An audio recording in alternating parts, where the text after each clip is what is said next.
Hey guys, it's Bella here. We are back for another book review. So today we're going to be reviewing How to Make Friends in the Dark by Kathleen Glasgow.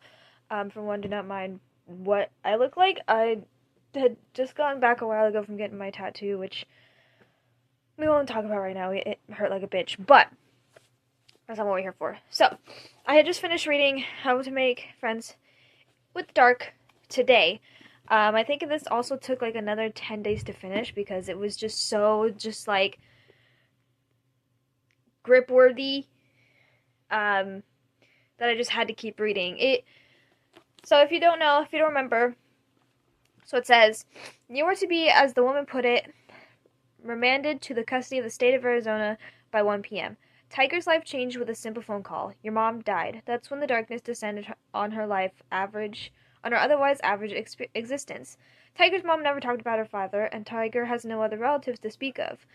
So her world is packed into a suitcase, and she's moved to a foster home, and then another, until hope surfaces in the shape of a sister.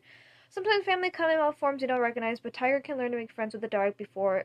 But can Tiger learn to make friends with the dark before it swallows her whole? Every time that I've read the back of this, I kept reading it like that and messing up every single time. Anyways. But this, I haven't even reviewed this on Instagram yet, but I would definitely give this a 9 out of 10. It was definitely heartbreaking and breathtaking, as one of the things on the back says. But it definitely does also keep you on your toes. You go through literally so much of the motions, it's like unfucking real, and then come to realize that it's an actual true story. I guess, because it says on the back, it shows a picture of the actual girl. Yep. Shows a picture of the actual girl. June Frances Tolliver. And then it shows, I won't read it because it's a spoiler. But, yeah, it started out very, kind of innocent of just Tiger Tolliver. Her name's Grace, but she likes to go by Tiger.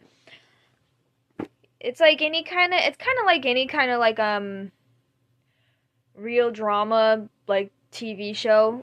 You just,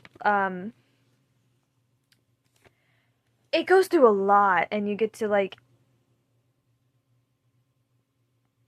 experience a lot, and read a lot.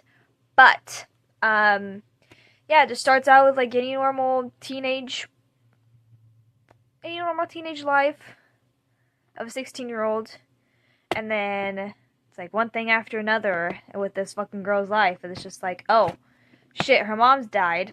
That's already said in here.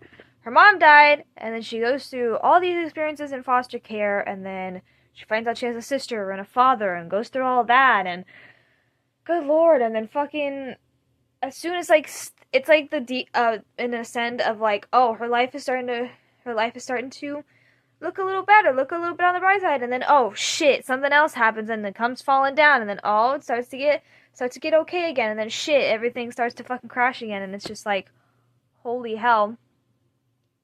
It was definitely intense, and it was a lot. I definitely teared up during a couple times, but yeah, it's definitely, if you're into the drama-esque, tearjerker kind of books, then Kathleen Glasgow is definitely the person that you want to read from. I have multiple of her books. I have Girl in Pieces and You'd Be Home by Now, which Girl in Pieces was also depressing as shit, but it was such a good book. So yeah, I mean, anyone can enjoy books depending on the genre. I guess a lot of people have preferences, but I don't. I read literally anything and everything.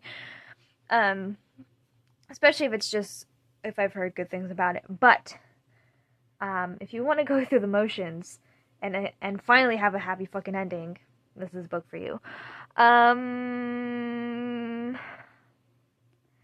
Yeah, I don't think there's much else to explain. I mean, it's simple as that. It's literally just a roller coaster of up and down and up and down and up and down, and Jesus Christ, it's definitely a stomach churning kind of thing, not in a bad, I wouldn't say in a bad way, but it's kind of just Jesus Christ, what else is this girl gonna fucking go through? it makes you think a lot, and then you start to rethink about your own life, and you're like, shit, man, like, it's a lot. But yeah, no, this was definitely a good book, and I'm excited to read You'd Be Home by Now, because I think that has to do with some brother's suicide or something like that, which I don't think I'm ready for. But, yeah, I had fun reading that. I finished it this morning when I was on my way to work, and then I was like, oh, I might as well bring my other book that I'm going to read. But yeah, I mean, a lot of people say that it's a devastating yet hopeful portrait of grief, a shattering story, and a powerful reminder of no amount of depression or isolation is insurmountable for a strong, resilient woman. Meditation on grief, reflection on survival, beautiful, illuminating story about a girl left alone and decides what happens. Visceral and traumatic, pulse with ache. The novel is a gritty, raw account of surviving tragedy 1 minute at a time. Yeah, it's a lot, but it does have a happy ending, and I do like books that do have happy endings, but, yeah, I wasn't really sure what to expect. I mean, you never know what to expect from books, especially when you read the description, because it's kind of just like, a description is more of like a what to think about kind of thing, or something to keep the readers interested, is what I've been told, is that description is something to keep, I think that they call it a hook, or a fish hook, or something like that, something to keep the, readers entertained and interested in what you're writing about. But yeah, you never really know what to expect until you start reading, and you're like, shit, I didn't expect that. So, yeah. But yeah, it's definitely a thick book. There's not really chapters. It kind of goes by 32 days, 15 hours, 34 days, 12 hours, 40 days, and all that stuff. They also just put, like, a lot of chunk of, like, acknowledgments and about the author and the author's notes in the back, and, you know, a sneak peek of some other fucking story they wrote. Yeah, like, here's another one of Girl in Pieces, you know, in the back. So there's a whole fucking chunk of